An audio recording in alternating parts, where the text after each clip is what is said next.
Halo guys, welcome back to my video. Jadi di video ini aku akan bahas tentang cerita mistis, yang mana karena ini bulan Oktober, bulannya Halloween, jadi pas banget untuk baca-baca cerita horor atau cerita mistis. Semoga kalian suka dengan segmen baru aku. Sebelum mulai videonya, jangan lupa di like dulu, komen, dan subscribe karena semua itu gratis. Oke? Let's go to the video. Jadi untuk episode pertama ini aku akan bahas tentang kasus kematiannya Teresita Basa, yang mana kasus kematiannya ini diungkap oleh arwahnya sendiri. Teresita Basa merupakan seorang wanita dengan kebangsaan Filipina yang lahir pada tahun 1929. Tepatnya pada kejadian tersebut dia sedang berusia 47 tahun. Teresita Basa ini merupakan seorang terapi pernafasan yang bekerja di Hospital Chicago. Jadi dia walaupun berkebangsaan Filipina, dia melakukan studi di Amerika dan dia pun bekerja di Amerika, tepatnya di Chicago, di Hospital Chicago. Teresita Basa ini tinggal di sebuah apartemen yang bernama Pine Grove Apartment. Dia tuh dikenal oleh tetangganya, oleh rekan kerjanya merupakan seorang yang baik hati, rendah hati, tidak sombong, dan tidak punya musuh.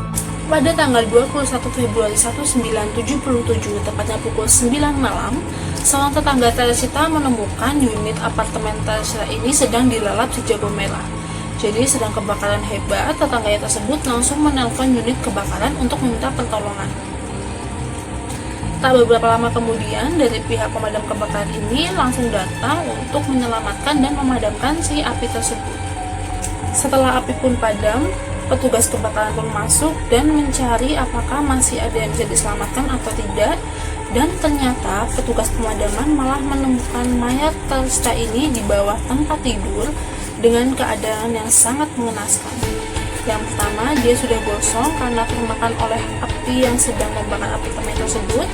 Yang kedua, dia ditempan dalam keadaan telanjang, tidak pakai pakaian apapun. Yang ketiga, ada pisau dapur yang masih menancap pada dada Teresita. Dari penemuan jasad Teresita tersebut, pihak investigator memutuskan kalau ini merupakan sebuah kasus pembunuhan, jadi bukan kecelakaan murni. Jadi, kebakaran tersebut merupakan manipulasi dari seorang tersangka agar menutupi kasus pembunuhan yang sudah dia lakukan. Sayangnya, karena kebakaran tersebut, polisi menjadi kesulitan dalam mengumpulkan bukti-bukti yang ada.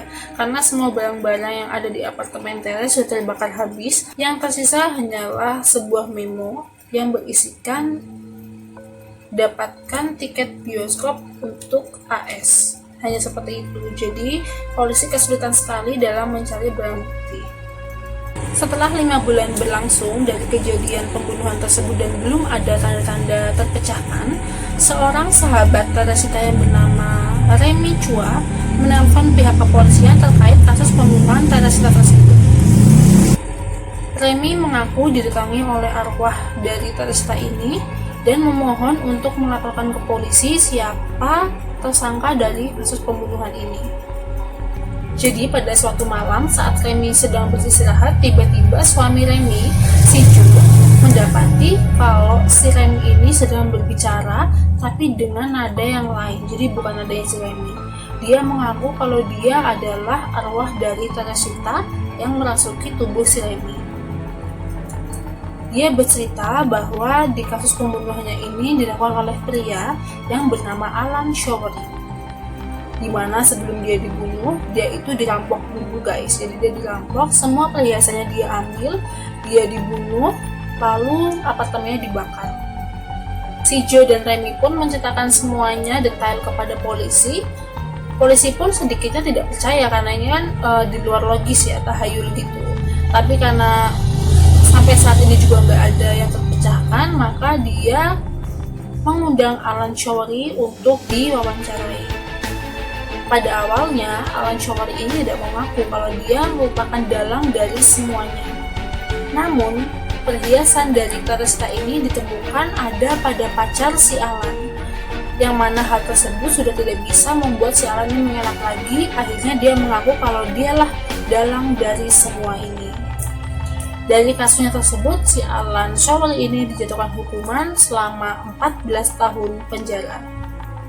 Kasus Teresita ini ngingetin aku sama film horor asal Indonesia. Kalau kalian pernah nonton, judulnya Misteri Hotel Melati. Ini persis banget guys, jadi ada pemeran dari Praga. Kalau ada kasus gitu, dia dibisikin oleh arwah-arwah yang mau dia peranin gitu. Kalau kasusnya tuh seperti ini loh, kayak gitu. Menurut aku ini creepy banget sih, karena dari film yang pernah aku tonton, nggak taunya juga ada kisah nyatanya di dunia nyata. Ngeri juga ya, tapi cukup membantu sih kalau misalkan memang semua arwah seperti itu. Oke guys, jadi situ dulu cerita untuk Oktober Creepy-nya kali ini. Semoga kalian enjoy it. Dan kalau kalian suka, tolong di like videonya, jadi aku bersemangat untuk bikin video tentang Creepy Oktober selanjutnya. Oke, terima kasih. Dadah.